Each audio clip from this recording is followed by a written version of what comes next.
그깟 감기로 늙은이가 죽기라도 하겠어? 보일러 당장 꺼! 절대 틀지 마! 알았어? 제 이름은 박영자, 72입니다. 평생을 시골 과수원에서 흙먼지 마시며 살았죠. 남편 먼저 보내고 하나 있는 아들 민수 하나만 바라보며 살았습니다.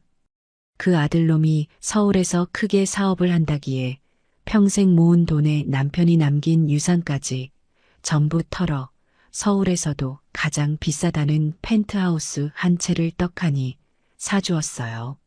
어머니, 이제 저희가 모실게요. 이 좋은 집에서 같이 사셔야죠. 전화기 너머로 들려오던 아들의 목소리가 아직도 귀에 선합니다. 그렇게 과수원을 싹 다 정리하고 기차에 몸을 실었습니다. 짐이라고는 평생 입던 옷가지 몇 개가 담긴 낡은 가방 하나와 며느리 지영이 손에 들려줄 3년 묵은 된장 한 단지가 전부였죠. 기차가 서울역에 가까워질수록 제 마음은 기대 반, 걱정 반이었습니다. 도시 생활이라는 것이 과연 저 같은 시골 늙은이에게 맞을까 싶기도 했지만 그래도 아들 녀석 얼굴 보고 하나뿐인 손자 유민이 재롱 볼 생각에 그저 좋았어요. 서울역에 내리니 민수가 차를 가지고 마중을 나왔더군요. 어머니 오시느라 고생하셨어요. 하지만 아들의 표정은 그다지 밝아 보이지 않았습니다. 사업이 바빠서 그런가 보다 애써 생각했죠. 차는 한강변을 따라 한참을 달리더니 하늘을 찌르듯이 솟은 거대한 건물 앞에 멈춰 섰습니다. 1층 로비부터가 제가 알던 집과는 전혀 달랐어요. 바닥은 거울처럼 반짝였고 천장에는 궁전에서나 볼 법한 거대한 등이 달려 있었어요. 어머니, 이쪽입니다. 아들을 따라 엘리베이터라는 것을 탔습니다. 숫자가 50이 넘도록 한참을 올라가더군요. 띵 소리와 함께 문이 열리자 그곳에는 며느리 지영이가 서 있었습니다. 오셨어요, 어머니. 지영이는 저를 쳐다보지도 않고 휴대전화만 만지작거리며 건성으로 인사했어요. 저는 애써 웃으며 준비해간 된장 단지를 내밀었어요. 애미야, 이거 내가 직접 담근 된장이다. 유민이 찌개 끓여주렴. 지영이는 된장 단지를 흘깃 보더니 미간을 살짝 찌푸렸어요. 어머니, 저희 이런 거 잘 안 먹어요. 냄새나서요. 그리곤 제 손을 지나쳐 짐 가방을 끌고 가는 아들 뒤를 따라 집 안으로 쏙 들어가 버렸습니다. 저는 그 자리에 잠시 멍하니 서 있었죠. 현관문이 닫히고 나서야 무거운 된장 단지를 들고 집 안으로 들어섰습니다. 집은 정말이지 어마어마하게 넓었어요. 거실 한쪽 벽면 전체가 유리창이라 서울 시내가 전부 발 아래에 깔려 있는 것 같았어요. 우와, 집 좋구나. 저도 모르게 감탄사가 나왔습니다. 하지만 집은 그 크기만큼이나 썰렁했습니다. 사람 온기가 전혀 느껴지지 않았어요. 유민이는 어디 있니? 손자 얼굴이라도 보면 좀 나을까 싶어 물었습니다. 유민이 학원 갔어요. 밤늦게 와요. 며느리는 소파에 비스듬히 누워 여전히 휴대전화만 들여다보고 있었죠. 아들 민수는 제 가방을 바닥에 툭 내려놓더니 말했습니다. 어머니, 이쪽이 어머니 방입니다. 아들이 안내한 곳은 현관에서 가장 가깝고 주방 뒤편에 숨어 있는 가장 작은 방이었습니다. 방이라기보다는 창고로 쓰던 공간 같았어요. 창문도 어른 키 높이에 작게 하나 나 있었는데 그마저도 옆동 벽에 가려 해가 전혀 들지 않았습니다. 방 안에는 작은 침대 하나와 낡은 옷장 하나가 전부였죠. 어머니, 필요한 거 있으시면 부르세요. 아들은 그 말만 남기고 휙 나가버렸습니다. 저는 가방을 풀 생각도 못하고 침대맡에 걸터 앉았어요. 그런데 방에 들어선 순간부터 이상하게 몸이 으슬으슬했어요. 바닥에 손을 대어보니 얼음장처럼 차가웠어요. 거실은 분명히 훈훈했는데 이 방만 왜 이럴까 싶었죠. 저는 짐을 풀다 말고 거실로 나갔죠. 며느리는 여전히 소파에 누워 있었어요. 애미야. 제가 불렀습니다. 지영이는 한참 만에야 고개를 들더군요. 왜요, 어머니? 귀찮다는 기색이 역력했어요. 방이 바닥이 너무 차구나. 보일러가 안 들어오는 게냐? 어머니, 이 방은 중앙 시스템이 달라서 그래요. 원래 좀 서늘해요. 그래도 이건 너무 찬데. 겨울엔 어찌 지내라고. 저희도 바빠서 그것까지 신경 못 써요. 그냥 그렇게 쓰세요.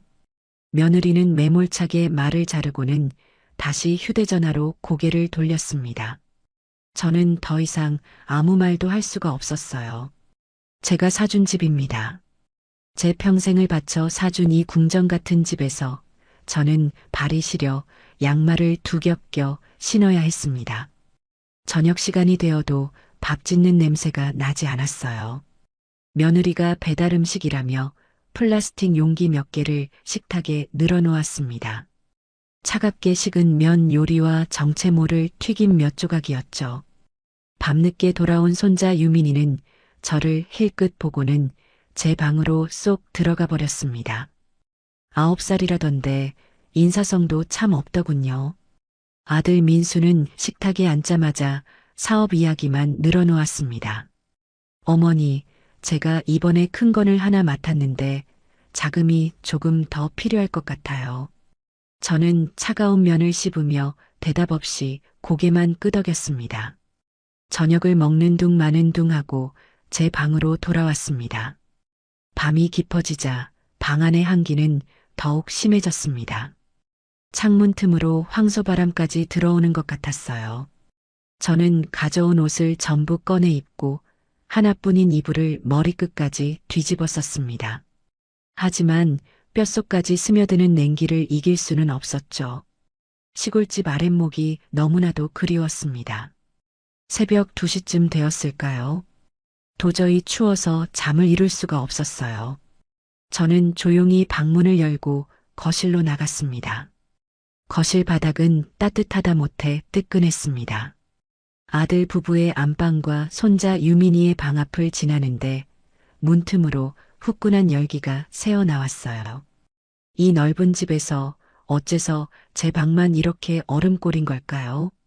저는 집안을 둘러보다가 주방 옆에 있는 다용도실을 발견했습니다.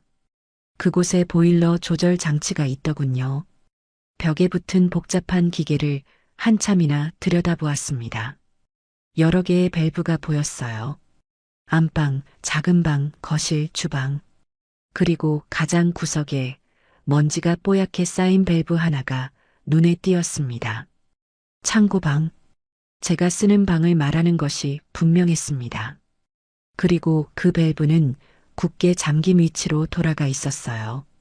누군가 일부러 잠그지 않고서는 저절로 돌아갈 리 없는 밸브였죠. 중앙 시스템이 달라서 그렇다던 며느리의 목소리가 귓가에 맴돌았죠. 순간 온몸의 피가 차갑게 식는 것 같았어요. 추워서가 아니었어요. 아들과 며느리가 이 늙은 어미를 사람 취급도 하지 않는다는 사실이 칼날처럼 제 가슴을 베고 지나갔습니다. 저는 떨리는 손으로 그 밸브를 열림 쪽으로 돌리려다 그만 손을 멈추었습니다. 이걸 지금 열어버리면 저들은 내일 아침 제 방이 따뜻해진 것을 보고 분명 제가 손댔다는 것을 알게 될 겁니다. 그리고 무슨 소란을 피울지 몰랐어요. 저는 조용히 밸브를 원래대로 잠김 상태로 그냥 두었습니다. 그날 밤 저는 제 방으로 돌아가지 않았습니다. 차갑게 식은 거실 소파에 웅크리고 누웠어요. 거대한 유리창 너머로 서울의 야경이 화려하게 빛나고 있었지만 제 눈에는 그저 차가운 불빛 무더기일 뿐이었습니다. 펜트하우스에서의 첫날 밤은 그렇게 지나가고 있었어요. 저는 이 집을 판 돈으로 과수원을 다시 살 수 있을까 그런 부질없는 생각을 하며 뜬 눈으로 밤을 지새웠습니다. 저는 결국 소파에서 웅크린 채 뜬 눈으로 밤을 새웠습니다. 거대한 유리창 너머로 먼동이 트는 것이 보이더군요. 그 화려하다는 서울의 일출은 제 고향 과수원 사과나무 가지 사이로 비치던 그 따스한 햇살과는 비교할 수도 없이 차갑고 무정했습니다. 온몸의 뼈마디가 쑤시고 저려왔어요. 70평생 이런 냉골에서는 자본 적이 없습니다. 아침 7시가 되자 며느리 지영이가 방에서 나왔습니다. 녀석은 소파에 담요를 뒤집어 쓰고 웅크리고 있는 저를 보았어요. 하지만 단 한마디도 묻지 않더군요. 어머니, 왜 여기서 주무셨어요? 혹은 방이 많이 추우셨어요? 같은 사람이라면 당연히 해야 할 말이 없습니다. 그저 무표정하게 저를 한번 훑어보고는 주방으로 가더군요. 어머니, 아침 드세요. 그것이 며느리가 제게 건넨 첫마디였습니다. 식탁 위에는 토스트 기계에서 갓 나온 식빵 2조각과 찬 우유 한 잔이 전부였죠. 저는 평생을 아침마다 뜨끈한 밥에 국을 말아먹던 사람입니다. 며느리는 제 앞에 그 빵 조각을 밀어놓고는 자신은 커피 한 잔만 들고 다시 소파로 가 휴대전화를 들여다보기 시작했습니다. 저는 도저히 그 차가운 빵을 목구멍으로 넘길 수가 없었어요. 애미야. 제가 불렀습니다. 지영이는 휴대전화에서 눈을 떼지도 않고 왜요? 하고 대답했습니다. 유민이는 아침 안 먹여? 학교 갈 시간 아니야? 유민이 방에 있어요. 학원 가기 전에 따로 먹어요.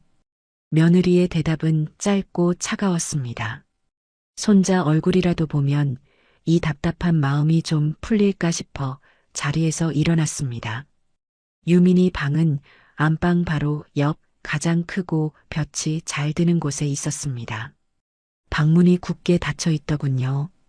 유민아, 할미다. 얼굴 좀 보자. 제가 문을 두드리며 말했습니다. 안에서 아무런 대답도 들리지 않았어요. 유민아? 다시 한번 부르며 문손잡이를 돌리려는데 찰칵 하고 안에서 문이 잠기는 소리가 들렸습니다. 저는 그 자리에 우두커니 섰죠. 그때 며느리가 소파에서 벌떡 일어나 제게 삿대질하듯 소리쳤습니다.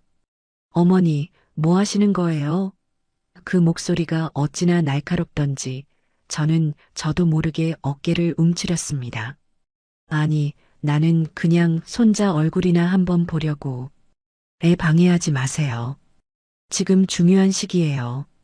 공부해야 해요.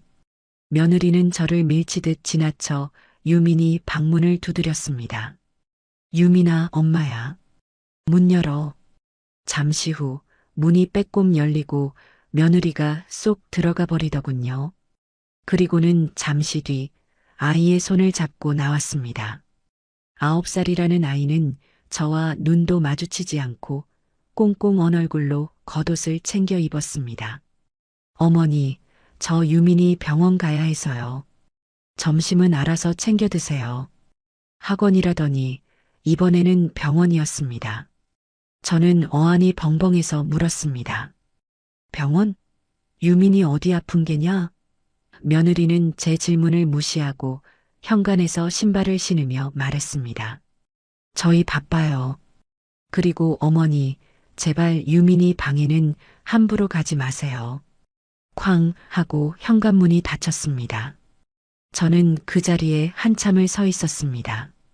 이 집은 분명 제 돈으로 산 제 집입니다. 그런데 저는 제 손자 방에도 마음대로 갈 수 없고 며느리에게는 방해꾼 취급을 받고 있었어요.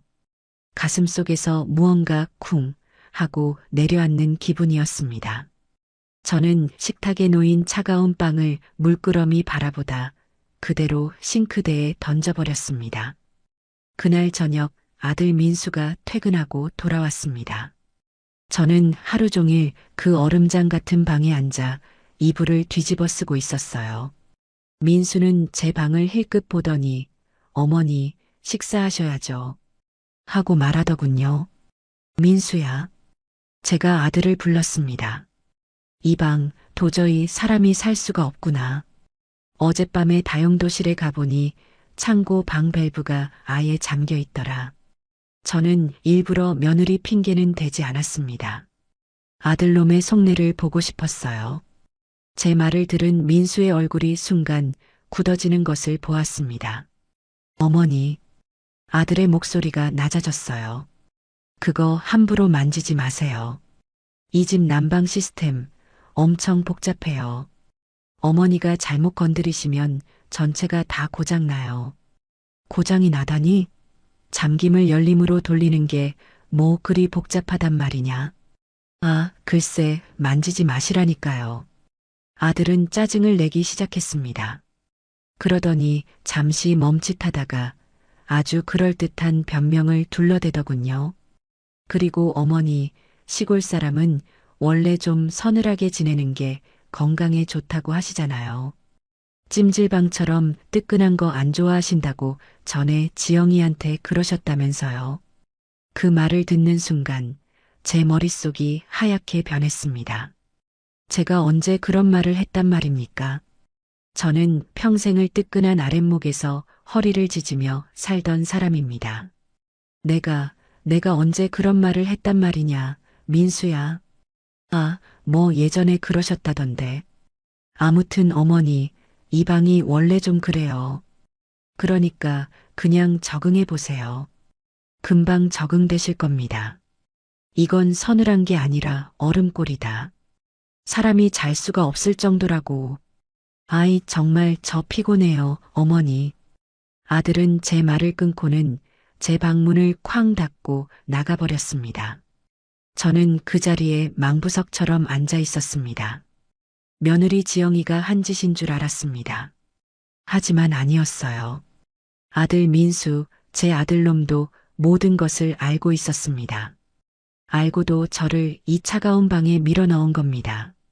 적응하라는 그 말이 비수처럼 제 심장에 박혔습니다. 제가 저놈을 어떻게 키웠는데요? 눈에 넣어도 아프지 않을 제 새끼였습니다.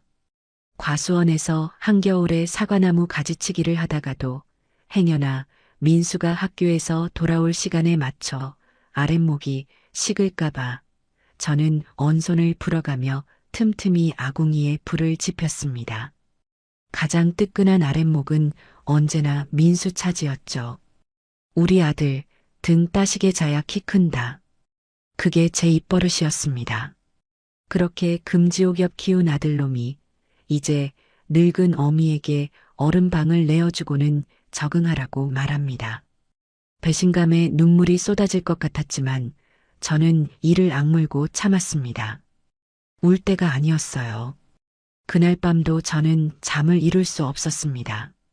추위 때문이기도 했지만 가슴속에서 치미는 불 때문이기도 했죠. 새벽녘이었을 겁니다. 밖에서 희미하게 웅웅거리는 기계 소리 같은 것이 들려왔어요. 저는 조용히 방문을 열었습니다. 소리는 유민이의 방에서 나고 있었습니다. 어제 며느리가 병원이다, 학원이다 하며 그토록 예민하게 굴던 그 방이었죠.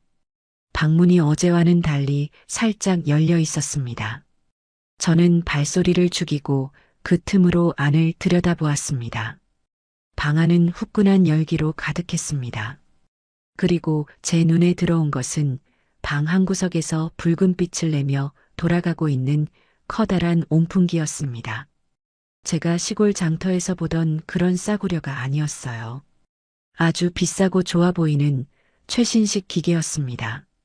그 옆에는 파란 불빛을 내뿜는 공기청정기가 쉴 새 없이 돌아가고 있더군요. 손자 유민이는 따뜻한 이불 속에서 새근새근 잠들어 있었습니다. 그리고 며느리 지영이는 그 옆에 놓인 작은 간이 침대에서 쪽잠을 자고 있더군요. 곤히 잠든 것 같았지만 며느리는 이따금 유민아 괜찮아 하고 잠꼬대를 했습니다. 그 목소리에는 제가 알던 날카로움 대신 깊은 절박함이 묻어 있었습니다. 그리고 저는 거실 소파에서 아들 민수가 술에 취해 대자로 뻗어 자고 있는 것을 발견했습니다. 안방 침대는 텅 비어 있었죠. 저는 조용히 유민히 방문을 닫았습니다. 제 방으로 돌아오는 복도는 유난히 더 길고 춥게 느껴졌습니다. 모든 것이 명확해졌어요. 저들은 따뜻한 온기를 나눌 여력이 없는 것이 아니었습니다.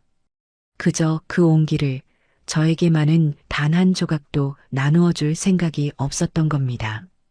저는 제 얼음장 같은 방으로 돌아와 침대에 앉았습니다. 그리고 결심했습니다. 이대로 당하고만 있지는 않겠다고 말입니다. 그날 이후로 며칠이 더 흘렀습니다. 저는 매일 밤 거실 소파와 얼음장 같은 방을 오가며 새우잠을 잤습니다. 제 몸은 쇠가 아니었죠. 결국 탈이 나고야 말았습니다. 어느 날 아침 저는 자리에서 일어날 수가 없었습니다. 온몸이 불덩이 같았고 뼈마디마디가 쑤셔댔습니다. 지독한 감기 몸살이었습니다. 70평생 이렇게 아파본 것은 남편 상 치르고 몸져 누웠을 때 이후로 처음이었어요. 애미야, 물 한 잔만 다오. 저는 목이 타는 것 같아 며느리를 불렀습니다. 하지만 집안은 쥐 죽은 듯이 조용했습니다. 며느리와 손자는 아마 병원이라는 곳에 또 갔나 봅니다. 저는 어지러운 머리를 붙잡고 겨우 몸을 일으켜 부엌으로 향했습니다. 냉장고를 열어보니 마실 물이라고는 얼음물밖에 없더군요. 저는 그 차가운 물을 덜덜 떨리는 손으로 겨우 마셨습니다. 그렇게 하루 종일 저는 끙끙 앓았습니다. 아무도 저를 들여다보지 않았어요. 저녁이 되어 아들 민수가 퇴근하고 돌아왔습니다. 녀석은 넥타이를 풀며 제 방을 힐끗 들여다보더군요. 어머니, 왜 이러고 계세요? 그 목소리에는 걱정이나 염려가 아닌 귀찮음이 가득 묻어 있었습니다. 방이 너무 추워서 병이 났느니라. 저는 기어들어가는 목소리로 겨우 대답했습니다. 아들놈은 깊은 한숨을 내쉬었습니다. 아이, 정말 노인네가 돼서 관리를 잘하셨어야죠. 제가 약 사올게요. 녀석은 그렇게 말하고는 겉옷을 다시 챙겨 입고 나갔습니다. 저는 그 와중에도 그래도 약은 사다 주는구나 하고 일말의 기대를 했습니다. 잠시 후 민수가 돌아왔습니다. 녀석은 제 방문을 열고 검은 비닐봉지를 침대 위로 툭 던졌습니다. 어머니, 약 드세요. 그 안에는 약국 이름이 적힌 종합 감기약 한 통이 전부였습니다. 따뜻한 물 한 잔은 고사하고 약을 먹었는지 확인도 하지 않고 그냥 나가버렸습니다. 저는 그 약 봉지를 멍하니 바라보았습니다. 서러움에 눈물이 핑 돌았습니다.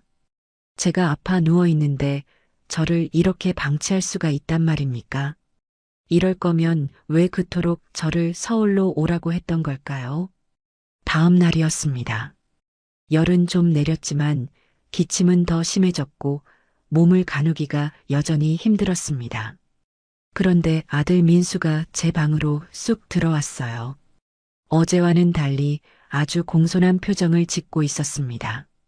손에는 서류 가방이 들려 있었죠. 어머니, 몸은 좀 어떠세요? 녀석은 제 대답을 기다리지도 않고 가방에서 서류 몇 장을 꺼내 제 이불 위에 펼쳤습니다. 다름이 아니고 어머니, 시골에 남겨두신 그 과수원 옆에 밭대기 하나 있잖아요. 그것은 제가 마지막으로 남겨둔 제 노후 자금이었습니다. 과수원은 다 팔아 이 펜트하우스를 사주었지만 그 옆에 붙은 작은 밭은 혹시 모를 비상금으로 제 이름으로 남겨둔 것이었죠.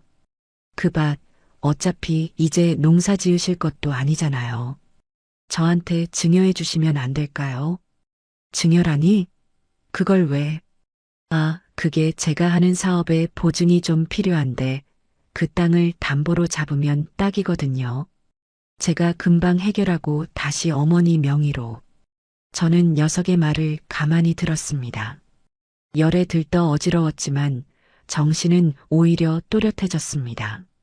제 아들놈은 지금 어미가 병들어 누워있는 이 방에 들어와서 제 마지막 남은 재산을 달라고 하고 있었습니다. 도장만 찍어주시면 된다는 그 말이 어찌나 뻔뻔하게 들리던지요. 저는 밭은 숨을 내쉬며 녀석을 올려다보았습니다. 민수야. 예, 어머니. 말씀하세요.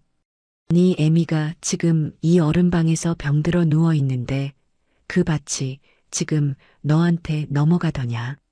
제 말에 아들의 표정이 순간 굳어졌습니다. 공손하던 가면이 벗겨지고 짜증이 가득한 본래 얼굴이 드러났어요. 어머니, 지금 그게 무슨 상관이에요? 이건 사업 문제라고요. 저 망하는 꼴 보고 싶으세요? 예. 그냥 도장만 찍어주시면 되는 걸 가지고 왜 이리 복잡하게 구세요? 녀석은 제 머리맡에 있던 제 도장 상자까지 가져와 이불 위에 탁 내려놓았습니다. 그 안에는 제가 은행 일 볼 때 쓰는 인감 도장이 들어 있었죠. 여기 증여 계약서에 도장 찍을 자리 다 표시해 놨어요.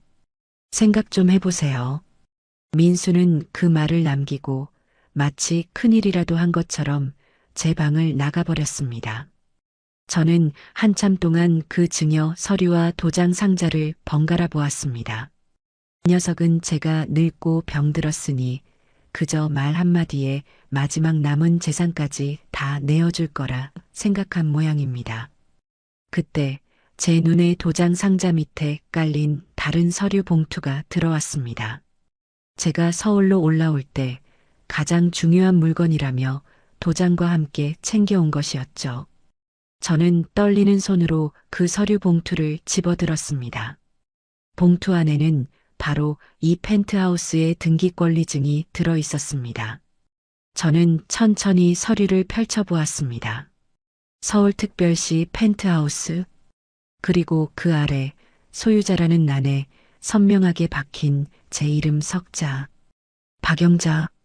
그렇습니다. 이 집은 아들 민수의 집도 며느리 지영이의 집도 아니었습니다. 오로지 제 소유, 제 재산이었습니다. 저들은 제 집에 얹혀 살면서 집주인인 저를 창고 방에 밀어넣고 난방을 끊고 병들어 누운 제게 마지막 남은 땅까지 요구하고 있었습니다. 그래, 저도 모르게 헛웃음이 나왔습니다. 네 말이 맞다, 민수야. 이건 사업 문제지. 저는 아들이 가져온 증여 서류를 옆으로 밀어치웠습니다. 그리고 제 인감 도장과 등기권리증을 가슴에 품었습니다. 열이 씻은 듯이 내려가는 기분이었습니다. 아픈 몸을 일으킬 힘이 솟아났습니다. 저는 도장을 찍기로 결심했습니다. 하지만 민수가 내민 그 증여 서류가 아니었어요. 저는 이 집을 팔아버릴 매매 계약서에 도장을 찍어야겠다고 마음먹었습니다. 다음 날 아침 저는 아무 일도 없었다는 듯이 일어났습니다. 몸은 여전히 무거웠지만 정신은 그 어느 때보다 맑았습니다. 아들 민수는 제가 도장을 찍어줄 것이라 기대했는지 아침부터 제 방을 흘끔거리더군요. 저는 녀석에게 아무 말도 하지 않았습니다. 저는 며느리와 손자가 병원에 가고 아들 민수가 출근하기만을 기다렸습니다. 쾅 하고 현관문이 닫히고 집안이 완전히 조용해진 것을 확인한 뒤에야 저는 제 낡은 가방에서 구형 휴대전화를 꺼냈습니다. 번호부에서 김 사장이라는 이름을 찾아 망설임 없이 통화 버튼을 눌렀습니다. 김 사장은 제 고향에서 오랫동안 부동산을 한 친구 같은 동생이었죠. 이 펜트하우스를 살 때도 김 사장이 서울까지 올라와 모든 일을 처리해 주었습니다.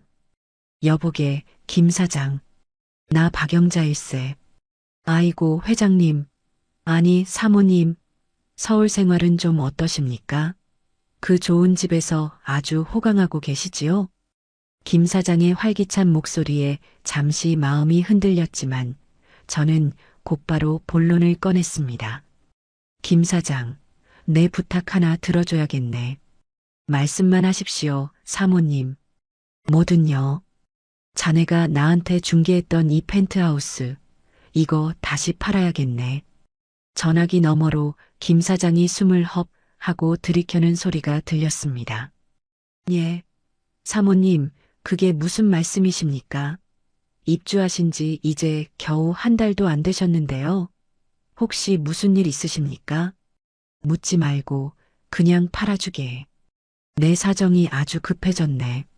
내가 가진 건 이제 이 집 한 채뿐이야. 아니 그래도 사모님, 대신 조건이 있네. 저는 김 사장의 말을 잘랐습니다. 가장 빨리 그리고 가장 조용히 팔아주게. 아들 녀석이나 며느리는 절대 알아서는 안 되네. 그리고 시세보다 값을 조금 낮춰도 좋으니 현금으로 바로 치를 수 있는 사람으로 알아봐주게. 김 사장은 제 단호한 목소리에 더는 묻지 않았습니다. 알겠습니다, 사모님. 사모님께서 그 정도까지 말씀하신다면 이유가 있으시겠지요. 제가 가진 모든 인맥을 동원해서 가장 확실하고 조용한 사람으로 알아보겠습니다. 그리고 한 가지 더. 집을 보러 올 사람이 있을 게 아닌가. 그 사람들은 내가 아주 오래전부터 알고 지낸 시골 친구 행세를 좀 해줘야겠네. 내가 그렇게 아들네에게 말해둘 걸세. 예, 알겠습니다, 사모님. 그렇게까지 준비하겠습니다. 전화를 끊고 저는 등기권리증을 다시 한번 확인했습니다. 조용한 움직임이 시작된 것이죠. 그렇게 며칠이 흘렀습니다. 저는 여전히 아픈 척, 기운 없는 척하며 제 방에 틀어박혀 있었습니다. 그러면서도 귀는 항상 열어두었죠. 며느리 지영이의 행동은 날이 갈수록 이상해졌습니다. 어느 날 밤 저는 물을 마시러 나갔다가 베란다에서 숨죽여 우는 며느리의 목소리를 들었습니다. 원장님 제발요 유민이만은 살려주세요. 돈은 제가 어떻게든. 며느리는 전화를 붙들고 애원하고 있었습니다. 병원 원장이라 유민이가 정말 어디가 많이 아픈 걸까 잠시 생각했지만 저에게 그토록 모질게 구는 며느리에게 동정심이 일지는 않았습니다. 또 다른 날에는 아들 민수와 며느리가 안방에서 크게 다투는 소리가 들려왔습니다. 당신 도대체 그 돈 다 어디다 쓴 거야? 유민이 병원비는 어떡할 거냐고. 며느리가 악을 쓰는 소리가 들렸습니다. 시끄러워. 내가 알아서 한다고 했잖아. 어머니 밤만 넘어오면 다 해결된다고. 아들의 고함 소리도 만만치 않았습니다. 저는 조용히 제 방으로 돌아왔습니다. 병원비와 돈 문제로 저렇게 싸우고 있었군요. 그렇다고 이 늙은 어미를 어른 방에 가두고 마지막 남은 밥까지 빼앗으려 한 저들을 용서할 마음은 없었습니다. 그러던 어느 날 김 사장에게서 연락이 왔습니다. 사모님, 아주 확실한 매수자를 찾았습니다. 오늘 오후 2시에 친구분들 모시고 방문해도 되겠습니까? 드디어 때가 온 것입니다. 저는 거실로 나가 소파에 누워있는 며느리에게 말했습니다.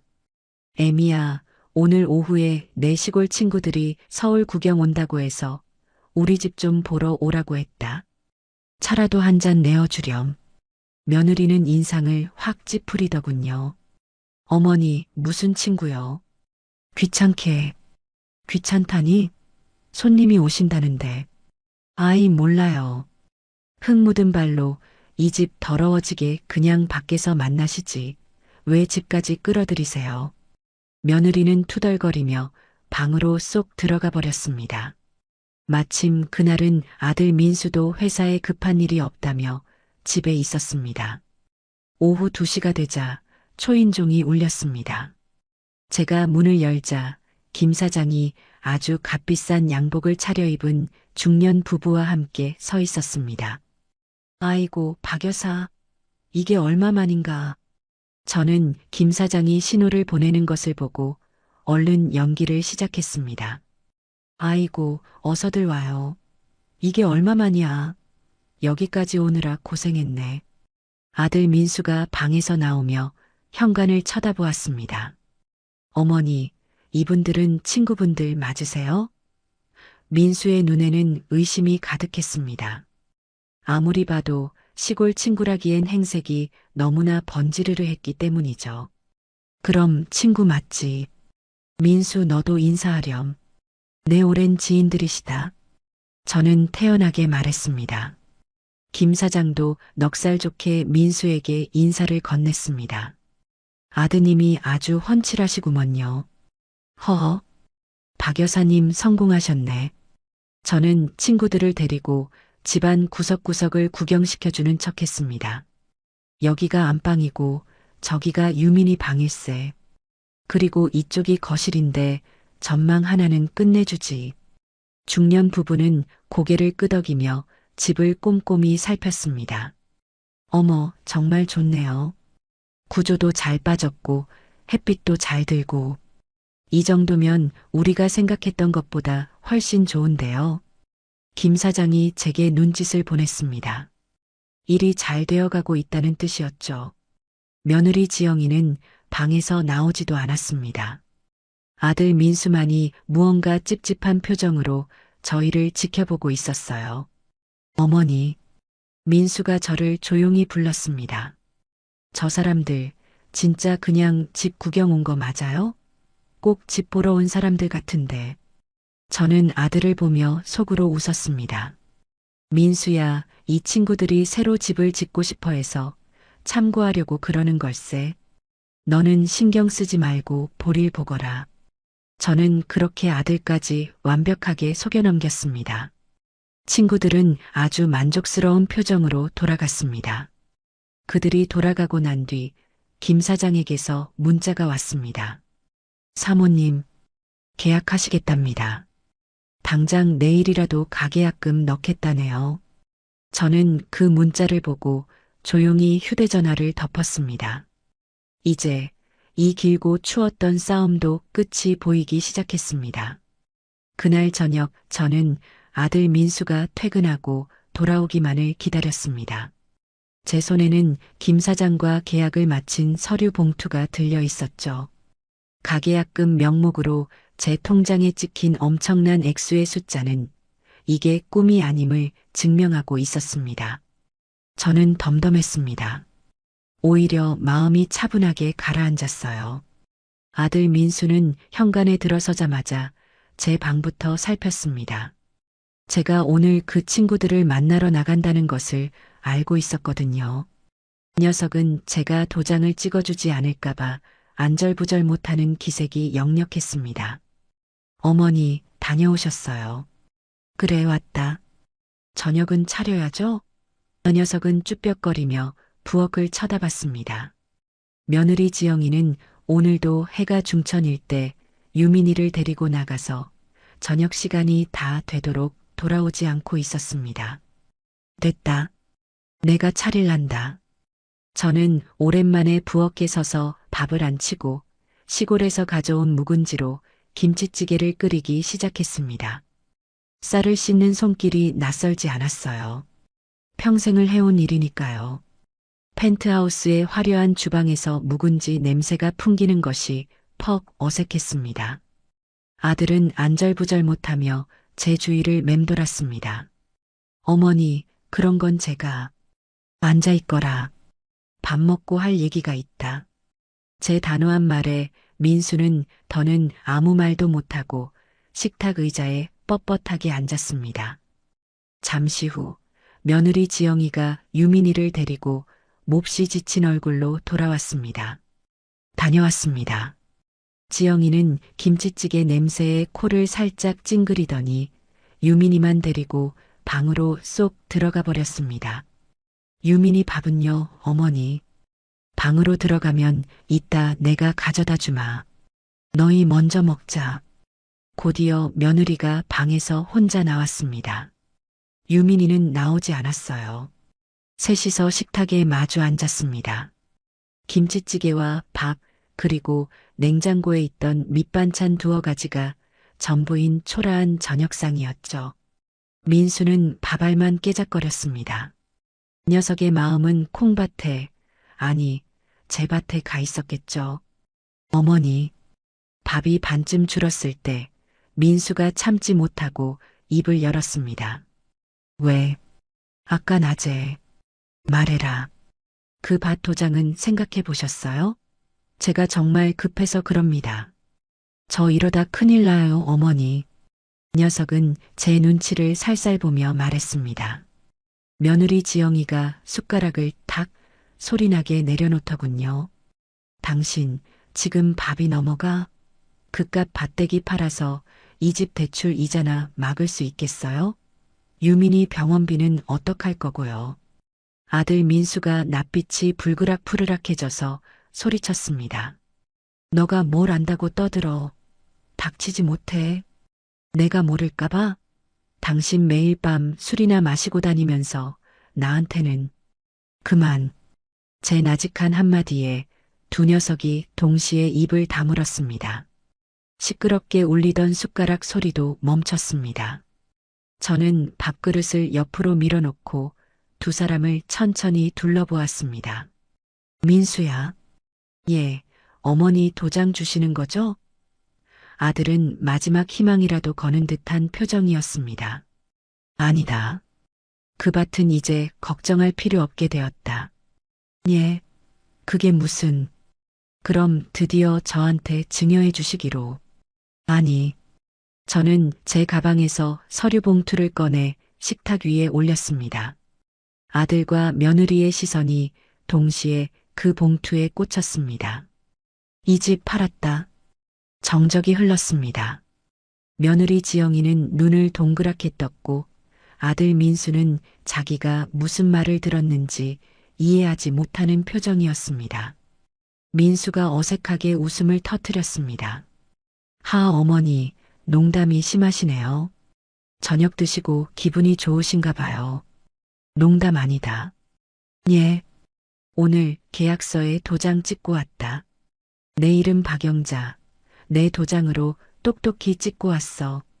어머니, 그게 무슨 말씀이세요? 이 집을 판다니요. 누구 마음대로요. 민수가 자리에서 벌떡 일어났습니다. 누구 마음대로긴. 집주인 마음대로지. 이 집 내 집이다. 며느리 지영이도 하얗게 질린 얼굴로 소리쳤습니다. 어머니, 미치셨어요? 여기가 어떤 집인데? 서울 시내 한복판에 이 펜트하우스를 그걸 팔아요? 그래, 팔았다. 며칠 전에 보러 왔던 내 시골 친구들, 그 양반들이 매수자다. 그럼 그때 그 사람들이. 민수가 머리를 감싸쥐었습니다. 어머니, 어떻게 저한테 말 한마디 없이, 상의도 없이 이런 엄청난 일을 저지르세요? 상해? 제가 기가 차서 웃었습니다. 민수야, 너는 이 늙은 어미를 얼음장 같은 창고 방에 밀어넣을 때 나랑 상의했니?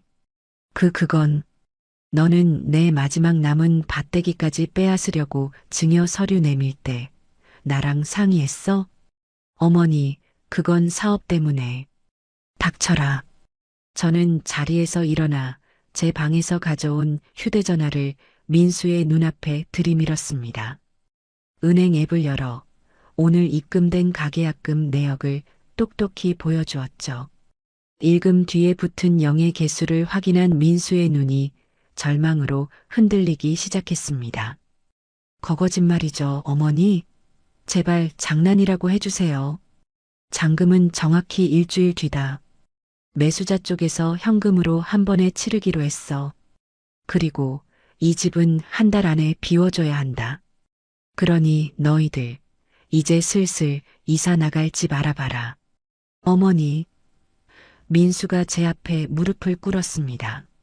어머니, 안 돼요. 이 집은 절대 안 돼요. 제발 취소하세요. 네. 위약금 물어주면 되잖아요. 계약금 2배, 제가 어떻게든. 위약금을 물어줘? 저는 꿇어앉은 아들을 차갑게 내려다보았습니다. 그 돈이 어디서 나서 물어주겠다는 게냐? 너한테는 늙은 어미 난방비 틀어줄 돈만 원도 없지 않으냐? 어머니, 제발이요. 저 죽어요. 저 정말 죽는단 말입니다. 죽어. 이 집 판 돈으로 나는 내 시골집보다 더 좋은 뜨끈한 방 얻어서 살란다. 너희는 너희 앞가림, 이제 너희가 알아서 하거라.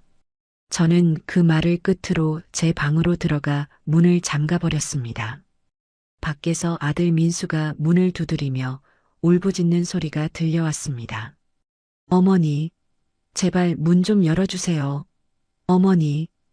며느리 지영이의 날카로운 비명소리도 뒤섞여 들렸습니다. 저는 제 방, 그 차가운 얼음장 바닥에 앉았습니다. 조금도 춥지 않았습니다. 오히려 속에서 불이 나는 것 같았어요. 시원했습니다. 평생을 참고 살았던 제 자신이 오늘 처음으로 제 목소리를 낸 기분이었습니다. 문 밖에서의 소라는 밤이 깊어지도록 그치지 않았습니다. 아들 민수는 거의 실성한 사람처럼 문을 두드리고 애원하고 나중에는 소리를 지르며 절규했습니다. 어머니, 당장 취소하세요. 이 집 팔면 우리 다 죽어요. 당장 나오시라니까요. 저는 묵묵히 앉아 있었습니다. 저러다 지치면 그만두겠지 생각했습니다. 그런데 며느리 지영이의 목소리가 심상치 않았습니다. 당신 설마 아니지? 아니라고 말해. 당신 이 집으로 무슨 짓 한 거야? 시끄러워. 다 너 때문이야. 너만 아니었어도. 뭐? 나 때문이라고? 지금 나 때문이라고 했어. 밖에서 무언가 깨지는 소리가 요란하게 들렸습니다. 저는 더 이상 버틸 수가 없어 문을 열고 나갔습니다. 거실은 난장판이 되어 있었습니다. 민수는 술병을 든 채 눈이 벌개져 있었고 지영이는 소파 구석에 주저앉아 멍하니 바닥을 보고 있었습니다. 이게 다 무슨 짓이냐? 제 목소리에 민수가 움찔하며 저를 돌아보았습니다. 녀석은 술 기운에 용기를 얻었는지 제게 달려들어 팔을 붙잡았습니다. 어머니, 당장 부동산에 전화하세요. 계약 취소한다고. 당장요. 이 손 못 나? 못 나요. 어머니, 이 집은 안 돼요. 이 집 담보로 잡혀 있단 말이에요. 뭐? 저는 제 귀를 의심했습니다. 이 집 담보로 대출받았어요. 어머니 몰래요. 그 순간 제 머릿속이 텅 비어버리는 것 같았습니다. 내 집을 내 허락도 없이 담보로? 민수야, 너 지금 뭐라고 했냐? 어머니 죄송해요 하지만 어쩔 수 없었어요. 사업이 자꾸 꼬여서 급한 불이라도 꺼야 했어요. 내 허락도 없이 어떻게 내 집을 담보로. 그게. 아들은 제 눈을 피했습니다. 어머니, 예전에 그 사업 시작할 때 필요한 서류라고 도장 몇 번 찍어주셨잖아요. 그건 그냥 회사 운영에 필요한 보증 서류라고 하지 않았냐. 거기에 근저당 설정 서류가 섞여 있었어요. 어머니 죄송합니다. 정말 죄송합니다. 저는 다리에 힘이 풀려 그 자리에 주저앉을 뻔했습니다. 녀석이 저를 속인 겁니다. 그것도 아주 악랄하게요. 그래서 그 대출금은 어떻게 됐냐? 사업이 잘 안 됐어요. 빚이 눈덩이처럼 불어났어요. 이 집 어머니가 이 집 팔면 그 돈 은행에서 먼저 다 가져가요. 그럼 우리 정말 길바닥에 나앉는단 말이에요. 민수는 제 바짓가랑이를 붙잡고 아이처럼 엉엉 울기 시작했습니다. 제게 얼음방을 적응하라던 그 뻔뻔한 아들놈이 맞나 싶었습니다. 그때였습니다. 구석에서 조용히 앉아있던 며느리 지영이가 갑자기 미친 사람처럼 웃기 시작했습니다. 하하하하. 지영아, 너가 지금 웃음이 나와? 민수가 소리쳤습니다. 웃음이 나오지. 그럼 울음이 나와? 길바닥? 우린 어차피 길바닥이었어. 이 천하의 바보 같은 인간아. 며느리는 자리에서 벌떡 일어나 아들의 뺨을 후려쳤습니다. 너 지금 나를 쳤어? 쳤다. 왜? 더 해줘? 당신 이것도 어머니께 말씀드려야지. 당신이 무슨 짓을 했는지 똑똑히. 며느리는 안방으로 뛰어들어가 서랍을 뒤지는 소리가 나더니 서류한 뭉치를 들고 나와 거실 테이블 위로 집어 던졌습니다. 그것은 제가 평생 본 적 없는 붉은색 글씨로 가득한 우편물들이었습니다. 어머니, 며느리가 저를 불렀습니다. 어머니 방 보일러 제가 끈 줄 아셨죠? 저는 아무 말도 하지 못했습니다. 저도 어머니 그 방 쓰시는 거 보고 사람 할 짓 아니라고 생각했어요. 그런데 이 인간이 제 남편이라는 저 인간이 끈 거예요. 지영아, 그 입 닥치지 못해. 왜? 이제 와서 뭐가 무서워? 다 끝났는데. 며느리는 악을 쓰며 울부짖었습니다. 어머니, 이 사람이 밸브를 잠갔어요. 대출 이자도 못 내서 관리비라도 몇 푼 아껴야 한다고. 어차피 시골에서 오신 분이라 춥게 지내도 그만이라고 저 인간이 그랬어요. 저는 숨이 턱 막혔습니다. 며느리가 아니라 제 아들이 그랬다는 말입니까? 그럼 너는 왜? 저는 아무 힘이 없었어요. 며느리는 울음 섞인 목소리로 말했습니다. 어머니, 며느리가 테이블에 흩뿌려진 붉은 우편물을 제 앞으로 밀었습니다. 어머니가 이 집안 파셨으면요. 우린 어차피 이 집에서 쫓겨났어요. 이거 보세요. 전부 압류 통지서예요. 은행에서 보낸 경매 예정 통지서라고요. 저는 떨리는 손으로 그 붉은 딱지가 붙은 종이를 집어들었습니다. 채무 불이행에 따른 펜트하우스 경매 개시 예정 통지. 제 이름 박영자. 제 집이 저도 모르는 사이에 경매로 넘어갈 뻔했던 겁니다. 저는 아들을 바라보았습니다. 녀석은 이제 울지도 못하고 사색이 된 얼굴로 바닥만 내려다보고 있었습니다. 민수야, 이게 다 사실이냐? 죄송합니다, 어머니. 제가 다 망쳤습니다. 제가 시원하다고 느꼈던 그 복수는 복수가 아니었습니다. 저는 그저 무너져 내리는 두 개의 마지막 틈을 손가락으로 막고 있었던 셈입니다. 제가 이 집을 팔지 않았다면 저는 제 평생의 재산을 빚쟁이들 손에 고스란히 넘겨주고 아들네와 함께 길바닥으로 쫓겨날 뻔했습니다. 제 통보는 사이다가 아니었습니다. 그것은 이 집안의 골마 터진 상처를 수면 위로 드러낸 처절한 비명이었습니다. 거실의 모든 소리가 멈췄습니다. 아들의 흐느낌도 며느리의 악에 바친 고함도 멎었습니다. 오직 테이블 위에 흩어진 붉은 압류 통지서들만이 이 집안의 참혹한 현실을 증명하고 있었죠. 저는 망연자실했습니다. 제 아들이 저를 속이고 집을 담보로 잡혔다는 사실보다 제 집이 경매로 넘어가 땡전 한 푼 못 건질 뻔했다는 사실이 저를 더 절망하게 했습니다. 그때였습니다. 그 모든 소란에 굳게 닫혀있던 유민이의 방문이 빼꼼 열렸습니다. 엄마 시끄러워, 나 잠 못 자겠어. 아이는 눈을 비비며 걸어 나왔습니다. 그 순간 며느리 지영이의 표정이 180도 달라졌습니다.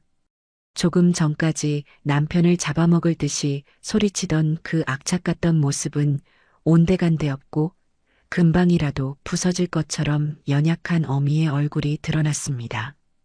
유민아, 지영이는 빛의 속도로 달려가 아이를 품에 안았습니다. 아니야, 괜찮아, 우리 아들. 그냥 엄마 아빠가 잠깐 얘기 좀 하느라고. 미안해. 얼른 방에 들어가자. 응? 며느리는 아이의 귀를 막고 이 끔찍한 광경을 보지 못하게 하려는 듯 아이를 필사적으로 돌려 세웠습니다. 유민이는 엄마 품에 안겨 칭얼거렸습니다. 엄마, 나 머리 아파, 약 줘. 알았어, 알았어. 엄마가 금방 약 줄게. 어서 들어가자. 며느리가 아이를 달래 방으로 데리고 들어가려는 순간 저는 아이의 모습을 제대로 보게 되었습니다. 유민이는 실내에서도 털모자 같은 것을 푹 눌러 쓰고 있었습니다. 전에는 그저 멋으로 쓰는 줄 알았죠. 그런데 그 모자 아래로 드러난 아이의 얼굴은 제가 알던 통통한 볼살의 손자가 아니었습니다. 낯빛이 밀랍처럼 하얗고 눈밑이 검게 그늘져 있었습니다. 그리고 모자 밖으로 나온 머리카락이 거의 없었습니다. 애미야, 저도 모르게 며느리를 불렀습니다. 유민이 어디가 아픈 게냐? 제 목소리에는 저도 모르는 떨림이 묻어 있었습니다. 며느리 지영이가 그 자리에 우뚝 멈춰 섰습니다. 아이를 안은 며느리의 어깨가 잘게 떨리고 있었습니다. 바닥에 주저앉아 있던 아들 민수가 고개를 번쩍 들었습니다. 지영아, 말하지 마. 어머니께는. 닥쳐. 며느리가 아들에게 하지만 유민이가 놀라지 않도록 낮은 목소리로 으르렁거렸습니다. 당신은 이제 입 다물어. 당신이 유민이 아빠야? 지영이는 유민이를 다시 방으로 들여보내고 문을 꼭 닫고 나왔습니다. 그리고는 제 앞에 와서 털썩 무릎을 꿇었습니다. 어머니, 우리 유민이 아파요. 많이 아파요. 아프다니? 어디가 얼마나? 며느리는 참았던 울음을 터뜨렸습니다. 그것은 아까의 분노에 찬 울음이 아니었습니다. 가슴이 찢어지는 어미의 울음이었습니다. 백혈병이에요. 급성 백혈병 초기 진단받았어요. 저는 그 자리에 얼어붙었습니다. 백혈병, 그게 무슨... 하늘이 무너지는 것 같았습니다. 내 하나뿐인 손자가... 그래서 매일 병원에 갔던 게냐? 얘 항암 치료받고 있어요. 골수 이식을 해야 한대요. 그런데 왜 이 할미한테 말을 안 했어? 내가 있는데 왜 말을 안 했느냔 말이다. 며느리가 고개를 들어 저를 보았습니다. 그 눈에는 원망과 슬픔이 뒤엉켜 있었습니다. 말씀드리고 싶었어요. 어머니께 매달리고 싶었어요. 그런데 이 사람이 저 인간이 못하게 막았어요. 지영이가 손가락으로 민수를 가리켰습니다. 어머니한테 손 벌리지 말라고. 어머니가 그 펜트하우스 사주신 것 때문에 자기 사업 미천 보태줄 돈 없다고 어머니가 자길 원망하고 있다고.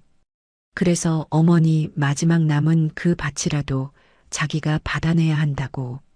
그걸로 노름 같은 이상한 사업에 또 돈을 꼬라박으려고. 아니야. 나도 유민이 살리려고 사업 성공해서. 민수가 변명처럼 중얼거렸습니다. 성공? 며느리가 다시 소리쳤습니다. 당신이 가져다 주는 돈으로는 유민이 한 달 약값도 못 돼요. 이 집 대출 이자는커녕 관리비도 밀려서. 며느리는 숨을 몰아쉬며 모든 것을 털어놓기 시작했습니다. 며느리가 저에게 차갑게 굴었던 이유. 그것은 저에 대한 원망이 아니었습니다. 남편에 대한 절망과 아이를 살려야 한다는 압박감에 다른 사람을 돌아볼 여유가 조금도 없었던 겁니다. 어머니, 저 사실 밤마다 식당에서 설거지해요. 뭐? 이 인간이 벌어오는 푼돈으로는 도저히 유민이 병원비를 감당할 수가 없었어요. 그래서 어머니 주무시는 거 보고 밤에 몰래 나가서 새벽 첫 차 들어올 때까지 식당 주방에서 그릇 닦아요. 저는 아무 말도 할 수 없었습니다. 며느리가 매일 밤늦게 들어오고 아침에 그토록 피곤해 보였던 것이 다 그 때문이었습니다. 어머니 밥 제대로 차려드리지 못해서 정말 죄송해요. 그런데 제가 정말 그럴 기력이 없었어요. 그리고 솔직히 어머니가 조금 미웠어요. 이 집 이 어마어마한 펜트하우스만 아니었어도 당신 아들이 저렇게까지 헛바람이 들지는 않았을 텐데, 저 인간이 저렇게까지 망가지지는 않았을 텐데 그런 원망이 들어서 어머니 얼굴을 제대로 볼 수가 없었어요. 죄송해요. 며느리는 이마가 바닥에 닿도록 엎드려 울었습니다. 저는 그제야 모든 조각이 맞춰지는 것을 깨달았습니다. 애미야, 그럼 유민이 방에 있던 그 온풍기랑 공기청정기는? 유민이가 항암 치료 때문에 면역력이 지금 바닥이에요. 의사가 감기만 걸려도 정말 위험하다고 방 온도를 꼭 따뜻하게 일정하게 맞춰주라고 했어요. 그래서 그 온풍기 이 인간은 돈 없다고 나 몰라라 해서 제가 낮에 아파트 분리수거장에서 폐지 주워서 그거 팔아서 중고시장에서 겨우 하나 산 거예요. 제 심장이 쿵하고 바닥으로 떨어졌습니다. 어머니, 저도 어머니 방 추운 거 알았어요. 그래서 이 인간한테 매일 빌었어요. 제발 우리 어머니 방 밸브 좀 열어달라고. 저러다 큰 병 나신다고. 어머니 감기 걸려 알아누우신 날도 제가 무릎 꿇고 빌었어요. 그런데 이 인간이 며느리는 말을 잊지 못하고 울음을 삼켰습니다. 그깟 감기로 늙은이가 죽기라도 하겠냐고 그 돈 몇 푼 아껴야 유민이 약이라도 한 통 더 산다고 그렇게 말했어요. 제가 죄인이에요, 어머니. 저는 그 자리에 주저앉은 며느리에게 다가갔습니다. 제가 복수라고 생각했던 그 모든 행동이 얼마나 어리석고 잔인했는지 깨달았습니다. 저는 며느리를 미워했지만 사실 며느리야말로 이 지옥 같은 집에서 아들놈의 그늘 아래서 가장 고통받고 있던 사람이었습니다. 저는 떨리는 손을 들어 며느리의 어깨를 감싸 안았습니다. 며느리는 제 품에 안겨 아이처럼 서럽게 울었습니다. 애미야, 그만 울어라. 그만 울어. 제 눈에서도 뜨거운 것이 흘러내렸습니다.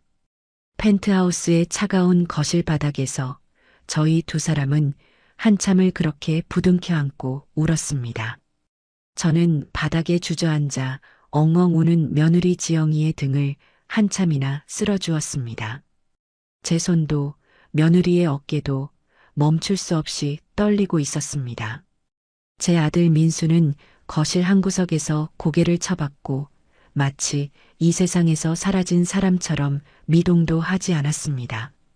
이 거대하고 차가운 펜트하우스의 공기가 수십 개의 붉은 압류 통지서와 뒤섞여 숨을 쉴 수 없을 만큼 무겁게 가라앉았습니다. 제가 무슨 짓을 한 것일까요? 저는 그저 늙은 어미의 서러움을 갚아주겠다고, 저를 냉대한 며느리에게 본때를 보여주겠다고 생각했습니다. 하지만 제 분노의 칼날은 정작 엉뚱한 곳을 향하고 있었습니다. 제 복수라고 생각했던 그 통쾌한 일격은 사실 저와 마찬가지로, 아니 저보다 더한 지옥 속에서 하루하루를 버티고 있던 또 다른 피해자를 향한 것이었습니다. 애미야. 제 목소리가 갈라져 나왔습니다. 내가 미안하다. 이 늙은이가 눈이 멀어서 귀가 멀어서 네가 이 고생을 하는 것도 모르고. 지영이는 제 품에서 고개를 들었습니다.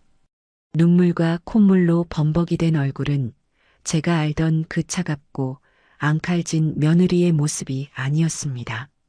그저 모든 것을 잃고 절망에 빠진 가여운 한 여인이었습니다. 어머니 잘못이 아니에요. 제가 다 남편 하나 잘못 만나서. 우리 유민이까지. 며느리는 다시 말을 잇지 못하고 울음을 터뜨렸습니다. 저는 지영이의 어깨를 단단히 붙잡았습니다. 그리고는 저 구석에 처박혀 있는 제 아들 민수를 향해 고개를 돌렸습니다. 가슴속에서 차가운 분노가 다시 치밀어 올랐습니다. 저놈이었습니다. 모든 비극의 시작은 바로 제 아들놈이었습니다. 민수야. 제가 불렀습니다. 아들은 대답이 없었습니다. 고개 들어라. 네 애미가 그리고 네 아내가 지금 너를 보고 있다. 민수는 아주 천천히 고개를 들었습니다. 녀석의 눈은 이미 초점을 잃어버린 텅 빈 눈이었습니다. 어머니 지영아, 나도 어쩔 수 없었어. 뭐라고? 며느리 지영이가 이가 갈리는 목소리로 말했습니다. 당신 지금 어쩔 수 없었다고 했어? 당신이 그 빌어먹을 사업 노름에 미쳐서 어머니 집까지 담보로 잡히고 그 돈으로 또 노름 같은 투자를 하고, 그런데도 어쩔 수 없었다고? 그게 아니야. 나도 한 방이면 다 복구할 수 있다고 생각했어. 이 집도 유민이 병원비도 다 해결할 수 있을 거라고. 그래서 지영이가 악을 썼습니다. 그래서 그 결과가 이거야? 이 붉은 딱지들이냐고. 당신이 성공하길 기다리는 동안 유민이는 매일 죽어가고 있었어. 이 인간아. 아니야. 민수는 아이처럼 고개를 저으며 중얼거렸습니다. 저는 그 꼴을 더는 볼 수가 없었어요. 저는 자리에서 일어나 민수에게로 걸어갔습니다. 그리고 제 평생 단 한 번도 아들에게 들어 올린 적 없던 손을 높이 쳐들었습니다. 짝! 하는 소리가 거실을 울렸습니다. 민수의 고개가 옆으로 돌아갔습니다. 정신 차려라, 민수야. 저는 떨리는 손을 내렸습니다. 너는 어찌 사람이 제 어미와 제 자식에게 이럴 수가 있냐. 이 집이 어떤 돈으로 산 집인데 네가 감히 이 집을 네 놈의 노름빚에 갖다 바쳐? 어머니 죄송합니다. 제가 죽을 죄를. 죽을 죄? 그래, 너는 죽어야 마땅하다. 저는 차갑게 말했어요. 하지만 너는 지금 죽을 자격도 없어. 너는 네가 싼 똥을 네 손으로 치워야 할 게다. 저는 테이블 위에 흩어진 압류 통지서 중 하나를 집어들었습니다. 경매 개시 예정일 일주일 후. 일주일이었습니다. 제가 만약 이 집을 팔지 않았다면 정확히 일주일 뒤에 이 집은 헐값에 경매로 넘어가고 저희 셋은, 아니 병든 유민이까지 넷은 길거리로 나앉게 되는 것이었습니다. 제 복수는 의도와는 전혀 달랐지만 결과적으로는 이 집을 지킬 수 있는 유일한 방법이었습니다. 경매로 헐값에 넘어가는 대신 제 값에 가까운 돈을 받고 팔아서 은행 빚을 갚고 남은 돈이라도 챙길 수 있게 된 것이죠. 제 분노가 역설적이게도 우리를 구한 셈이었습니다. 민수야. 저는 아들을 내려다보았습니다. 일어나라. 지금 당장 은행에 가서 이 집을 담보로 너가 진 빚이 총 얼마인지 정확히 알아와라. 어머니. 그리고 그 대출 서류 내가 위임했다고 속인 그 서류들 전부 다 챙겨와.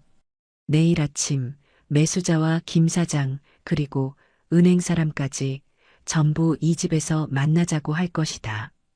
그게 무슨, 이 집 팔아야 한다. 아니, 어떻게든 팔리게 만들어야 한다. 어머니, 안 돼요. 그럼 우린? 제가 기가 차서 물었습니다.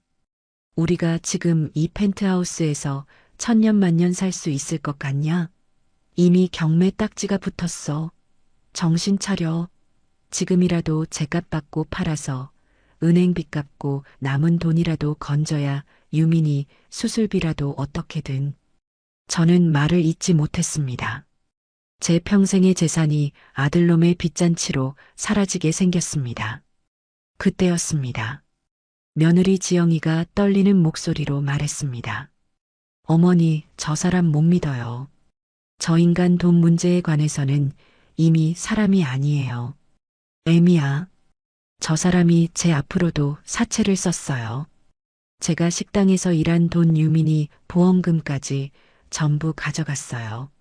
저는 민수를 다시 바라보았습니다. 이 녀석은 며느리의 말이 사실이라고 말하듯 고개를 푹 숙이고 있었습니다. 너 이 자식. 저는 더 이상 할 말도 힘도 없었습니다. 제 아들이 제가 아는 그 민수가 아니었습니다. 이 녀석은 돈에 미친 다른 무언가가 되어 있었습니다. 알았다. 저는 결심했습니다. 민수야, 너는 이 집에 있어라. 아니, 유민이 옆에 유민이 방에서 한 발짝도 나오지 마라. 네가 아비라면 네 자식 마지막 가는 길이라도 지켜봐야 할 게 아니냐. 어머니, 애미야. 저는 지영이를 불렀습니다. 너가 나랑 같이 가야겠다. 네가 그 서류들 다 챙겨서 나랑 같이 은행에 가자. 이 집 우리가 지켜내자. 아니, 유민이를 우리가 살리자. 지영이는 눈물을 닦고 일어섰습니다. 그 연약해 보이던 며느리의 눈에 다시 독한 빛이 서렸습니다. 네, 어머니. 제가 다 알아요. 그 인간이 어디에 돈을 숨겼는지, 서류는 어디에 있는지. 그렇게 며느리와 제가 현관으로 향하는 순간이었습니다. 잠깐만. 민수가 저희를 가로막았습니다. 비켜라. 어머니 지영아, 나 바람 좀 쐬고 올게. 머리가 너무 아파서 생각 좀 정리하고 올게. 민수는 초점 없는 눈으로 중얼거리며 현관으로 비틀비틀 걸어갔습니다. 지영이가 녀석을 붙잡으려 했습니다. 당신 어딜 가? 가만 놔둬라. 제가 며느리를 막았습니다. 어머니, 저 인간 도망가면. 도망? 어디로? 녀석은 빈털털이다. 갈 곳도 없어. 저는 그렇게 생각했습니다. 그게 제 마지막 실수였죠. 민수는 겉옷 하나만 걸친 채 펜트하우스의 현관문을 열고 비척비척 걸어 나갔습니다. 쾅 하고 문이 닫혔습니다. 저는 지영이를 다독였습니다. 됐다. 저놈도 생각이 있겠지. 일단 우리는 우리 할 일을 하자. 서류부터 찾자, 애미야. 저와 지영이는 민수의 서재 방으로 들어갔습니다. 그곳은 온갖 사치품과 읽지도 않는 두꺼운 책들로 가득했습니다. 며느리는 망설임 없이 책상 서랍을 부수고 벽 뒤에 숨겨진 금고를 열었습니다. 저는 그 모습을 멍하니 바라보았습니다. 찾았어요, 어머니. 며느리의 손에는 은행 대출 서류와 제 이름이 도용된 위임장들이 들려 있었습니다. 그런데 바로 그때였습니다. 어머니, 저 인간. 며느리가 창밖을 가리키며 비명을 질렀습니다. 저는 황급히 거실의 거대한 유리창으로 달려갔습니다. 50층이 넘는 펜트하우스 아래로 1층 로비 현관이 개미처럼 작게 보였습니다. 아들 민수가 녀석이 건물 밖으로 뛰쳐나가 그대로 택시를 잡아타고 사라지는 것이 보였습니다. 안 돼, 안 돼. 며느리가 그 자리에 주저앉았어요. 저 인간 도망갔어요. 어머니 도망갔어요. 저는 그 광경을 멍하니 바라보았습니다. 녀석은 제 아들놈은 빚쟁이들과 병든 자식과 늙은 어미를 이텅비고 차가운 펜트하우스에 버려두고 저 혼자 도망친 것이었습니다. 제 가슴이 정말로 산산조각 났습니다. 그날 저는 펜트하우스가 아니라 제 아들을 잃었습니다. 아들 민수가 도망치고 난 뒤 거실에는 저와 며느리 지영이 그리고 방 안에서 모든 것을 모른 채 잠든 손자 유민이만 남았습니다. 지영이는 한동안 실성한 사람처럼 울부짖었습니다. 어떻게 우리를 버리고 어떻게 유민이를 버리고. 저는 아무 말도 할 수 없었습니다. 그저 며느리의 등을 두드려주는 것 말고는 제가 할 수 있는 일이 없었습니다. 제 아들이지만 아니 제 아들이었기에 그 배신감은 며느리 못지않게 제 가슴을 후벼 팠습니다. 하지만 울고만 있을 시간이 없었습니다. 테이블 위에 흩어진 붉은 압류 통지서가 그리고 일주일 앞으로 다가온 경매 게시일이 저희를 압박했습니다. 애미야. 저는 지영이를 일으켜 세웠습니다. 일어나라. 지금은 울 때가 아니다. 어머니 하지만 우린 이제. 아니다. 저는 며느리의 눈을 똑바로 바라보았습니다. 민수는 도망갔지만 우리는 아직 여기 있다. 그리고 이 집은 아직 내 이름, 박영자 이름으로 되어 있어. 저는 김 사장에게 전화를 걸었습니다. 목소리가 떨리는 것을 애써 감추었습니다. 김 사장 나일세. 사모님, 안 그래도 연락드리려던 참입니다. 매수자 쪽에서 잔금 날짜를. 김 사장, 내일 당장 잔금을 치러야겠네. 아니, 오늘이라도 좋아. 예. 사모님, 그게 무슨? 아직 서류 준비도. 서류는 여기 다 있네. 등기권리증, 내 인감 다 있어. 사정이 아주 급하게 됐네. 김 사장, 자네만 믿겠네. 어떻게든 내일 오전에 잔금을 치르고 바로 등기를 넘길 수 있게 해주게. 매수자에게는 내가 수수료를 2배로 주겠다고 하기에 김 사장은 제 절박한 목소리에서 무언가를 느꼈는지 더는 묻지 않았습니다. 알겠습니다, 사모님. 어떻게든 해보겠습니다. 내일 아침 10시 사무실에서 뵙지요. 전화를 끊고 저는 며느리가 찾아낸 은행 대출 서류를 확인했습니다. 아들놈이 제 이름으로 위조한 대출금, 그리고 며느리 이름으로 끌어다 쓴 사채까지 그 액수는 상상을 초월했습니다. 펜트하우스를 팔고 나면 정말이지 남는 것이 거의 없을지도 몰랐습니다. 애미야, 너는 오늘 밤 유민이 곁에 꼭 붙어 있어라. 이 늙은이는 오늘 밤 잠들기는 틀린 것 같구나. 그날 밤 저는 차가운 제 방이 아니라 거실 소파에 앉아 뜬 눈으로 밤을 지새웠습니다. 통장에는 매수자가 보낸 가계약금이 들어와 있었습니다. 하지만 이 돈은 제 돈이 아니었죠. 곧바로 빚쟁이들에게 넘어가야 할 돈이었습니다. 다음 날 아침 저는 지영이와 함께 부동산 사무실로 향했어요. 유민이는 다행히 곤히 잠들어 있었습니다. 사무실에는 김 사장과 매수자 부부 그리고 법무사까지 모두 와 있었습니다. 그런데 그들 뒤에 예상치 못했던 사람들이 더 있었습니다.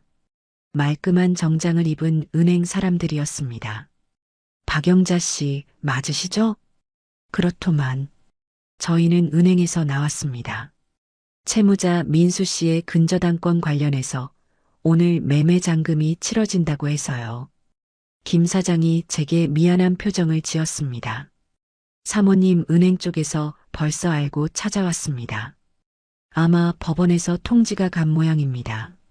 모든 것이 제 아들놈이 벌인 일이었습니다. 계약은 일사천리로 진행되었습니다. 저는 말없이 제 이름이 적힌 서류에 도장을 찍었습니다. 매수자가 잔금을 입금하자마자 은행 사람들은 그 자리에서 컴퓨터로 자신들의 빚을 계산하기 시작했습니다.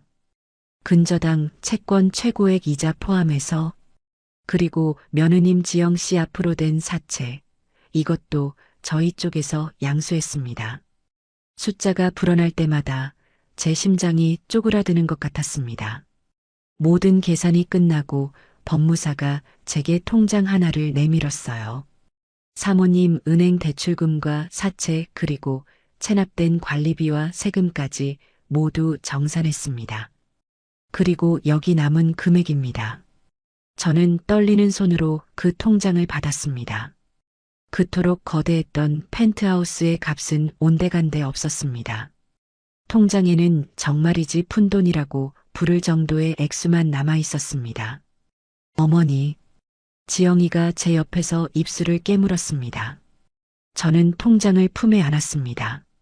됐다, 애미야. 길바닥에 나앉지 않은 것만 해도 다행이다. 그렇습니다. 빚을 다 갚았습니다. 아들놈이 싸질은 그 끔찍한 빚을 제 평생의 재산과 맞바꾼 것이었습니다. 김 사장 고맙네. 수수료는 이걸로. 아닙니다, 사모님. 김 사장이 제 손을 막았습니다. 수수료는 무슨 수수료입니까? 제가 면목이 없습니다.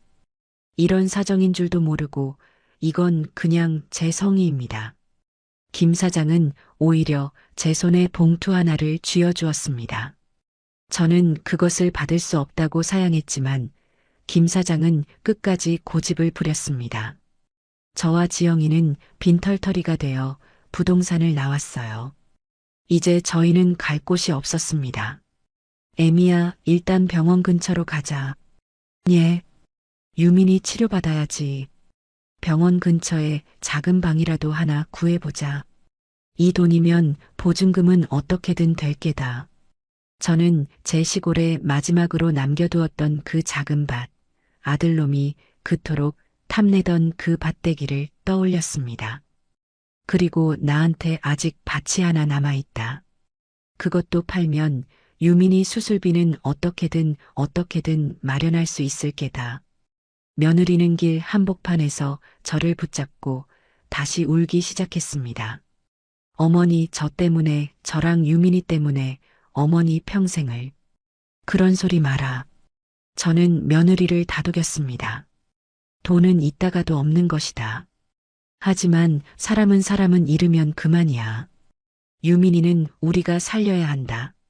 저희는 그 길로 병원 근처의 오래된 동네를 찾아갔습니다. 펜트하우스의 화려함과는 비교도 되지 않는 낡고 허름한 연립주택이었습니다.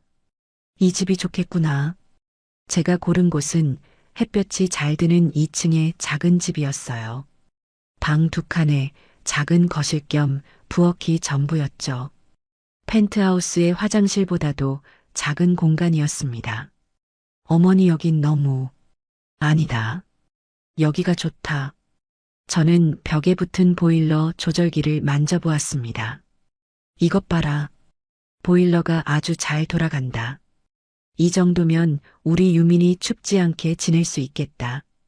저는 남은 돈과 김 사장이 쥐어준 돈, 그리고 밭을 팔기로 계약한 돈까지 전부 끌어모았습니다. 낡은 집에 보증금과 월세를 내고 유민이의 수술 날짜를 잡았습니다. 이사하는 날 저희의 짐은 단출했습니다. 펜트하우스의 그 화려한 가구들은 이미 민수의 빚 때문에 모두 압류당한 뒤였습니다. 저희는 이불 몇 채와 옷까지, 그리고 제가 가져온 된장 단지만을 들고 새 집으로 들어왔습니다. 애미야, 밥 먹자. 아무것도 없는 텅 빈 거실 바닥에 저희는 신문지를 펴고 앉았습니다. 제가 편의점에서 사온 즉석밥과 컵라면이 전부였습니다. 하지만 이상하게도 그 차가운 펜트하우스에서 먹던 배달 음식보다 훨씬 맛있었습니다. 어머니 정말 괜찮으세요? 그럼 괜찮고 말고. 저는 웃었습니다. 이제 다시 시작하면 된다. 우리 셋이서.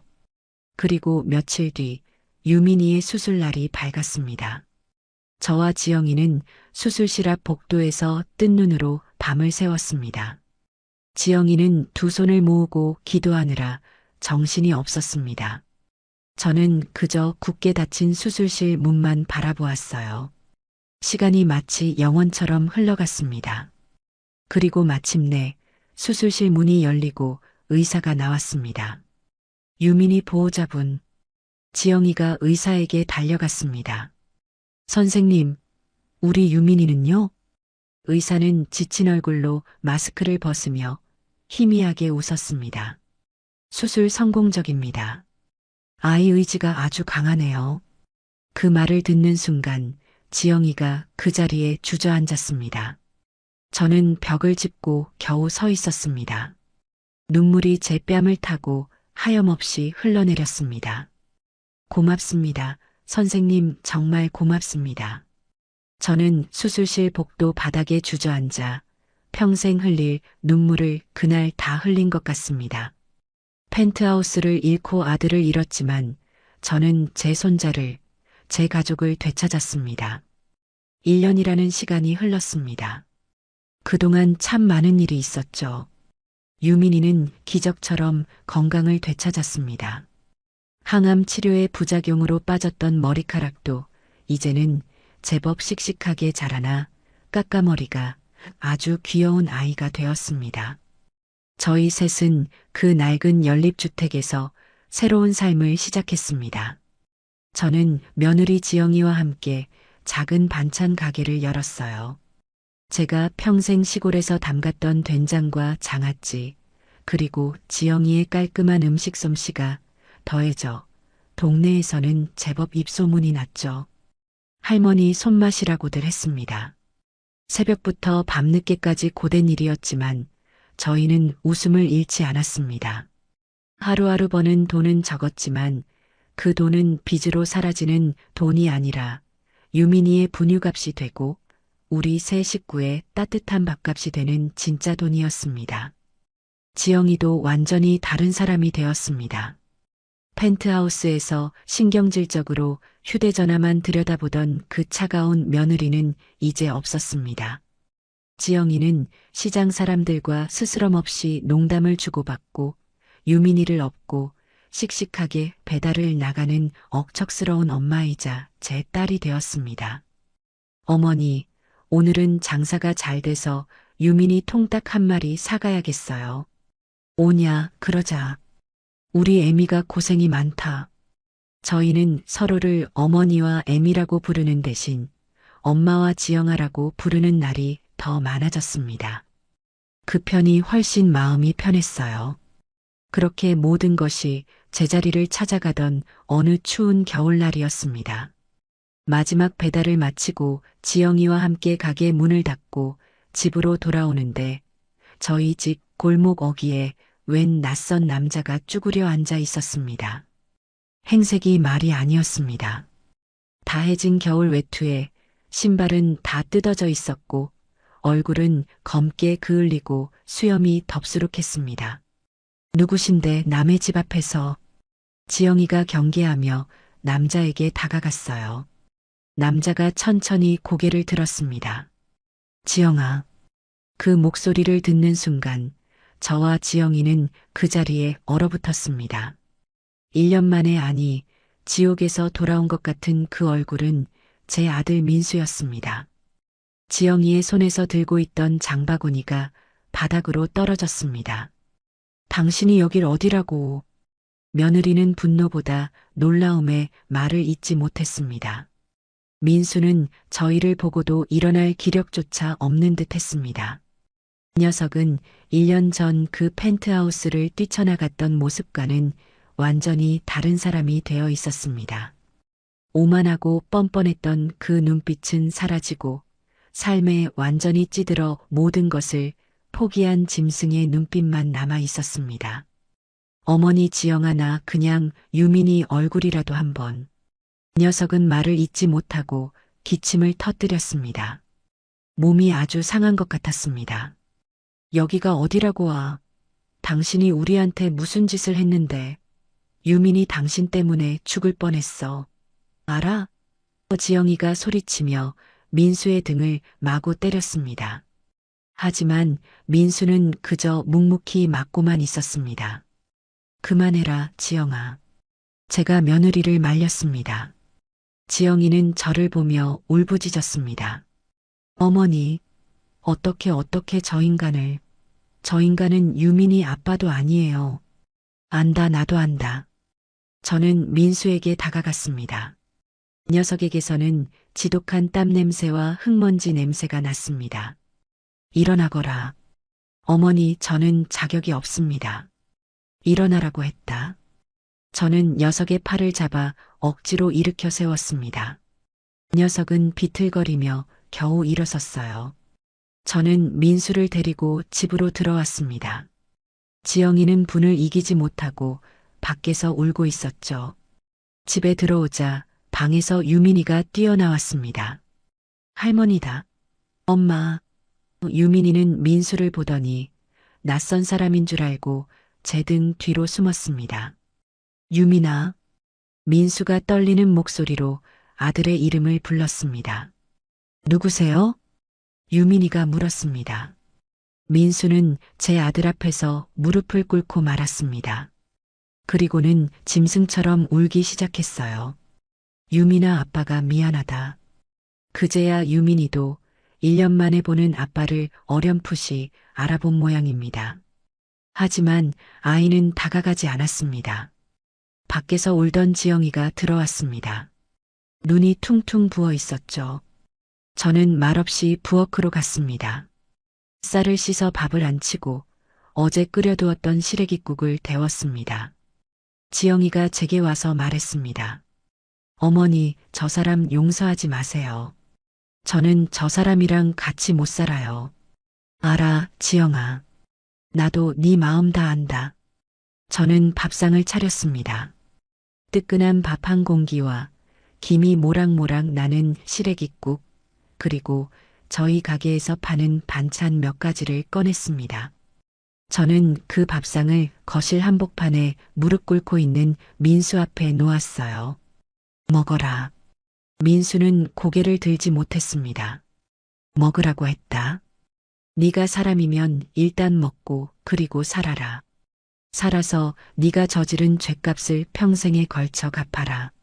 민수는 밥그릇을 보며 오열했습니다. 1년 동안 녀석은 지방 공사장을 전전하며 막노동을 하고 찜질방과 여인숙을 떠돌며 살았다고 했습니다. 도망칠 때 가져갔던 돈은 이미 다른 사기꾼에게 다 뜯기고 빈털터리가 되어 바닥까지 내려갔던 모양입니다. 그때였습니다. 며느리 지영이가 말없이 제 옆에 앉더니 숟가락을 들어 민수의 손에 쥐어주었어요. 유민이 아빠 밥 먹어요. 민수가 고개를 번쩍 들었습니다. 저도 놀라 며느리를 바라보았습니다. 지영이의 눈은 여전히 붉게 충혈되어 있었지만 그 눈빛은 분노가 아니라 연민이었습니다. 밥 먹어요. 그리고 내일부터 우리 가게 나와서 짐이라도 날라요. 당신 평생 우리한테 속죄하면서 살아요. 용서한다는 말보다 더 무겁고 더 따뜻한 말이었습니다. 민수는 숟가락을 쥔 채 밥알을 눈물과 함께 삼켰습니다. 그날 밤 저희 네 식구는 그 작은 연립주택 거실에 모여 앉았습니다. 유민이는 어느새 경계를 풀고 아빠의 너덜너덜한 외투를 만지작거리고 있었어요. 민수는 1년 동안 겪었던 일들을 띄엄띄엄 고백했습니다. 저는 조용히 일어나 벽에 붙은 보일러 조절기로 갔습니다. 그리고 온도를 가장 높게 올렸습니다. 방바닥이 금세 뜨끈해져 왔습니다. 보일러 오늘은 아주 따뜻하게 틀었다. 저는 웃으며 말했습니다. 민수야, 지영아. 우리 이제 춥게 살지 말자. 저는 펜트하우스를 잃었습니다. 평생을 바쳐 모은 재산도 다 잃었죠. 하지만 저는 그날 밤 이 작고 낡은 집의 뜨끈한 아랫목에서 비로소 가족이라는 것을 다시 찾았습니다. 얼음장 같던 그 50층 펜트하우스가 아니라 서로의 온기를 나눌 수 있는 이 작은 집이야말로 제가 평생 원했던 진짜 내 집입니다.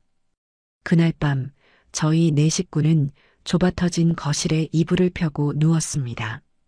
유민이는 제 옆에, 그리고 며느리 지영이는 문가 쪽에, 민수는 그 반대편 구석에 마치 죄인처럼 웅크리고 잠을 청했죠. 저는 잠이 오지 않았습니다. 1년 만에 돌아온 아들의 모습은 제가 알던 그 뺀질거리고 오만하던 아들이 아니었습니다. 공사판 흙먼지와 땀에 절어버린 그저 낯선 중년 사내였습니다. 녀석의 거친 숨소리를 들으며 저는 이 기묘한 동거가 과연 괜찮은 것일까 밤새 뒤척였습니다. 다음 날 새벽 저는 여느 때처럼 가장 먼저 일어나 가게에 나갈 준비를 했습니다. 부엌에서 쌀을 씻는데 구석방에서 민수가 조용히 나왔습니다. 녀석은 어제 입었던 그 더러운 옷 그대로더군요. 어머니, 일어났냐? 씻거라. 그리고 입을 옷이. 저는 제 장롱을 뒤져 오래전에 남편이 입던 낡은 작업복 바지 하나와 두툼한 내복을 꺼내 녀석에게 던져주었습니다. 그거라도 입어라. 민수는 아무 말 없이 그것을 받아들고 차가운 화장실로 들어가 한참을 씻더군요. 아침상이 차려졌습니다. 어제 먹다 남은 시래기국에 밥을 말았습니다. 지영이는 밤새 울었는지 눈이 퉁퉁 부은 채로 유민이를 챙기고 있었습니다. 네 식구가 밥상에 둘러앉았지만 숟가락 부딪히는 소리 외에는 아무 소리도 나지 않았습니다. 정적이 마치 얼음장처럼 무거웠습니다. 민수 씨, 밥을 다 먹어갈 때쯤 며느리 지영이가 입을 열었습니다. 녀석을 유민이 아빠도 당신도 아닌 민수 씨라고 불렀습니다. 그 호칭에는 아직 용서하지 못한 분노와 그럼에도 거두어야 하는 현실의 무게가 담겨 있었죠. 민수가 고개를 들었습니다. 어머니 말씀대로 오늘부터 가게 나와서 짐이라도 날라요. 대신 분명히 말해두겠어요. 지영이는 숟가락을 내려놓고 민수를 똑바로 쏘아보았습니다. 우리가 민수 씨를 다시 받아준 거 아니에요. 민수 씨는 유민이한테 그리고 어머니한테 평생 속죄해야 할 죄인이에요. 아시겠어요? 알아, 지영아. 그리고 가게에서는 사장님이라고 부르세요. 뭐? 가게 사장은 저하고 어머니예요. 민수 씨는 그냥 일꾼이고요. 허튼 생각하지 말고 시키는 일이나 똑바로 해요. 며느리의 말은 칼처럼 차가웠습니다. 저는 그 말을 묵묵히 들었습니다. 저게 맞는 말이었습니다. 민수는 죗값을 치러야 했습니다. 그렇게 녀석의 첫 출근이 시작되었습니다. 저희 반찬 가게는 시장 초입에 있는 작은 가게였습니다. 새벽부터 장사 준비를 하려면 정신이 하나도 없죠. 민수 씨, 지영이가 가게 문을 열며 소리쳤습니다. 거기 멀뚱히 서 있지 말고 저기 배추 트럭 온 거 안 보여요? 가서 받아와요. 배추 100포기. 100포기. 민수는 어안이 벙벙한 표정이었습니다. 펜트하우스에서 서류 가방만 들고 다니던 녀석입니다. 어떻게는 무슨, 그냥 들고 오면 되지. 민수는 쭈뼛거리며 트럭으로 갔습니다. 배추 한 망을 드는데 녀석의 다리가 후들거리는 것이 보였습니다. 1년 동안 막노동을 했다고는 하지만 그동안 굶주리고 병들었던 탓에 몸이 완전히 망가져 있었습니다. 녀석은 배추 한 망을 어깨에 메고 오다가 그만 가게 문턱에 발이 걸려 그대로 고꾸라졌습니다. 와르르 배추가 바닥에 다 쏟아졌습니다. 아이고, 저 바보. 시장 입구에서 떡을 팔던 최 여사가 혀를 찼습니다. 아니, 박 사장, 저 양반은 누구요? 일 하나 똑바로 못하네. 민수의 얼굴이 시뻘겋게 달아올랐습니다. 녀석은 제 평생 누구 앞에서 저런 수모를 당해본 적이 없었겠죠. 죄송합니다. 죄송하면 배추값이 나와요? 지영이가 차갑게 말했습니다. 그거 다 주어요. 그리고 흙 묻은 잎 하나하나 다 떼어내요. 오늘 김치 담가야 하니까.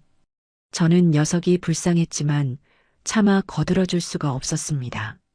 민수는 차가운 시멘트 바닥에 쪼그려 앉아 흙 묻은 배추를 하나하나 주워 담았습니다. 그날 하루 종일 녀석은 재앙 덩어리였습니다. 양파를 까라고 시켰더니 눈이 맵다며 눈물 콧물을 다 쏟아내고 어머니 저 눈이 원래 양파는 눈물 콧물 쏟으면서 까는 거다. 그 눈물 네가 흘려야 할 눈물이라고 생각해라. 저는 매몰차게 말했죠. 무거운 깍두기 무통을 나르다가 발등을 찧어 피가 나기도 했습니다. 민수 씨, 정신 안 차려요.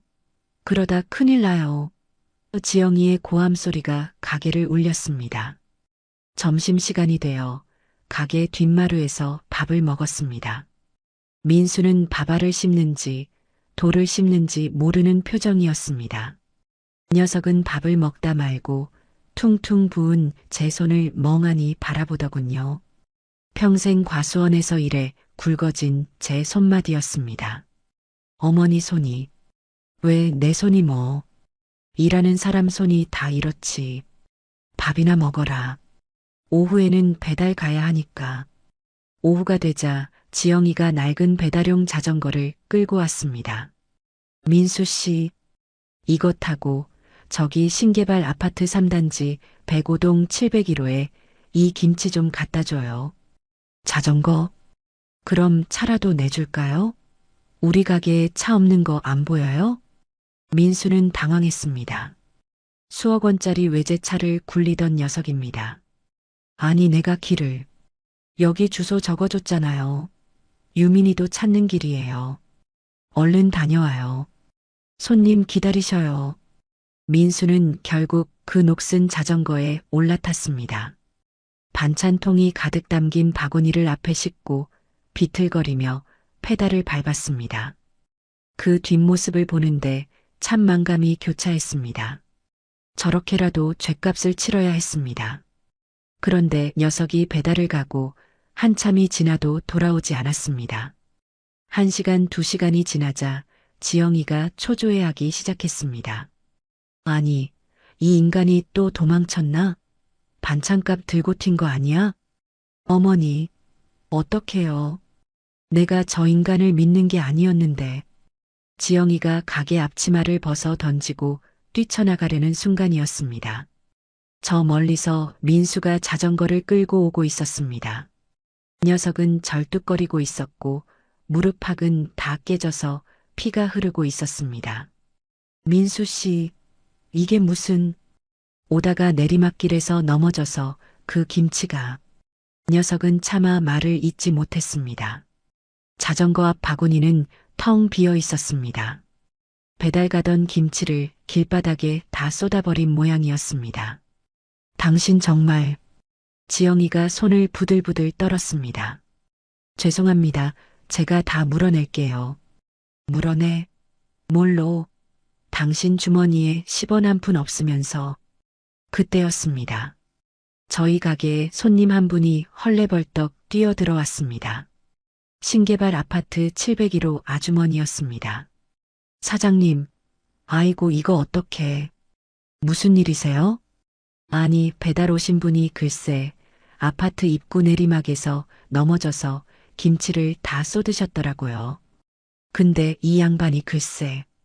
아주머니의 말에 따르면 민수는 넘어져서 김치를 다 쏟고는 그 자리에 주저앉아 아스팔트 바닥에 흩어진 그 김치를 손으로 주워 담으려고 했다는 겁니다. 아주머니 죄송합니다. 이거 제가 다시 담아드릴게요.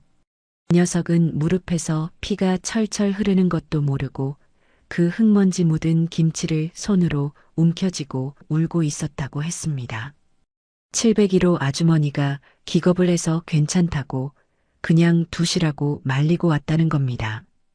지영이는 그 말을 듣고 그 자리에 주저앉았습니다. 민수는 가게 구석에 서서 고개도 들지 못했습니다. 민수 씨, 지영이가 낮은 목소리로 불렀습니다. 일단 가서 약 발라요. 그날 저녁 집으로 돌아오는 길은 어제보다 더 무거웠습니다. 민수는 절뚝거리며 저희 뒤를 따랐습니다. 집에 돌아오자 녀석은 밥도 마다하고 구석방으로 들어가 버렸습니다. 지영아, 제가 며느리를 불렀습니다. 네, 어머니.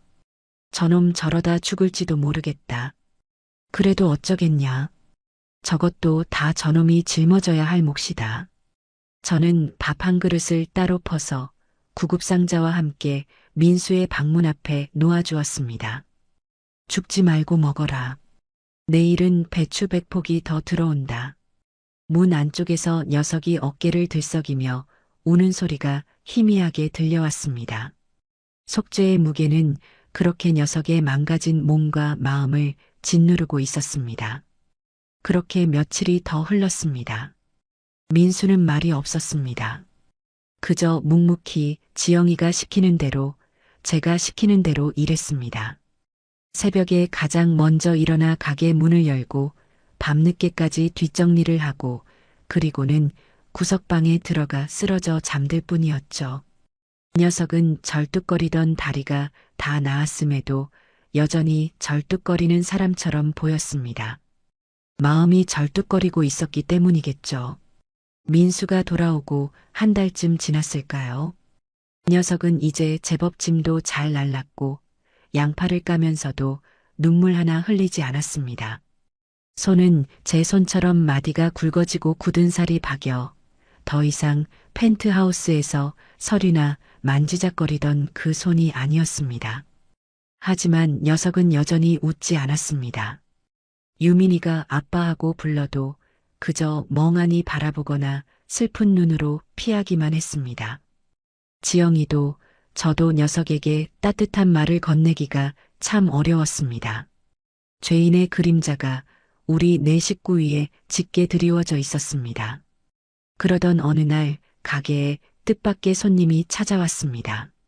아주 번지르르한 양복을 입은 사내였습니다. 녀석은 가게 안을 쓱 둘러보더니 구석에서 물을 닦고 있는 민수를 발견하고는 눈을 크게 떴습니다. 아니, 김 사장, 여기서 지금 뭐 하는 거야? 민수의 어깨가 돌처럼 굳었습니다. 녀석은 고개를 들지 못했습니다. 아이고, 이게 얼마만이야. 내가 김 사장 찾으려고 얼마나. 사내는 민수에게 다가와 어깨를 쳤습니다.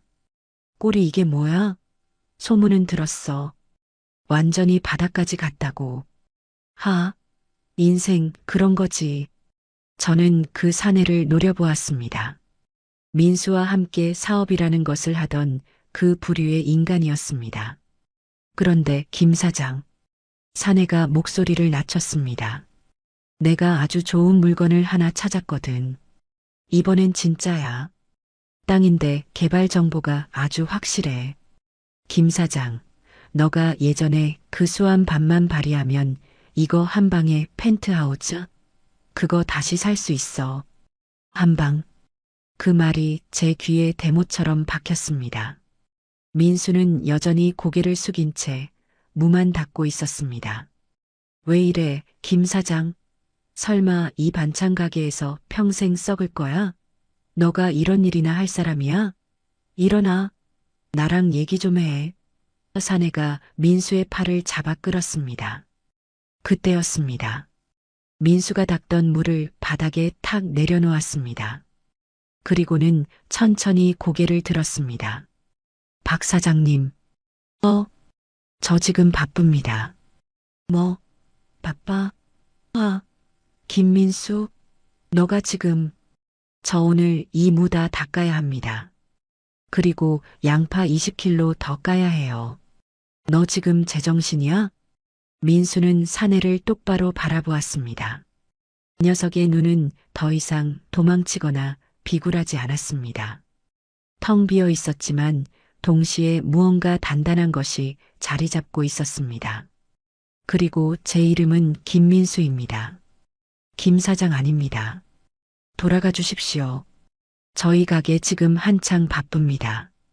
사내는 어이가 없다는 듯이 헛웃음을 치더니 아이고, 사람 완전히 망가졌네. 망가졌어. 쯧쯧 혀를 차며 가게를 나갔습니다. 저는 그 모든 광경을 숨죽여 지켜보았습니다. 민수는 아무 일도 없었다는 듯이 다시 쪼그려 앉아 물을 닦기 시작했습니다. 지영이도 말없이 김치를 버무리고 있었습니다. 하지만 저는 보았습니다. 김치를 버무리던 며느리의 눈에서 눈물 한 방울이 붉은 양념 속으로 떨어지는 것을. 그날 저녁 집으로 돌아왔습니다. 유민이가 감기에 걸렸는지 콜록거리며 열이 조금 올랐습니다. 펜트하우스에서의 그 끔찍했던 기억이 떠올라 지영이의 얼굴이 하얗게 질렸습니다. 어머니 어떡해요? 유민이 또. 괜찮아, 애미야. 병원 가자. 저와 지영이가 허둥지둥 옷을 챙겨 입는데 구석방에서 민수가 나왔습니다. 녀석은 말없이 유민이에게 다가가 제 굳은 살 박인 손을 아이의 이마에 대어 보았습니다. 지영아. 녀석이 며느리를 불렀습니다. 괜찮아, 그냥 감기야. 당신이 뭘 안다고. 알아.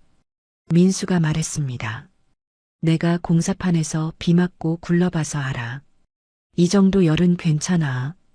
병원 가기 전에 일단 내가. 민수는 부엌으로 가더니 물수건을 적셔왔습니다. 그리고는 1년 전 그토록 외면했던 제 아들 유민이를 제 품에 안았습니다. 유민아, 아빠가 미안하다. 아빠가 지켜줄게. 녀석은 유민이를 품에 안고 뜬 눈으로 밤을 지새웠습니다.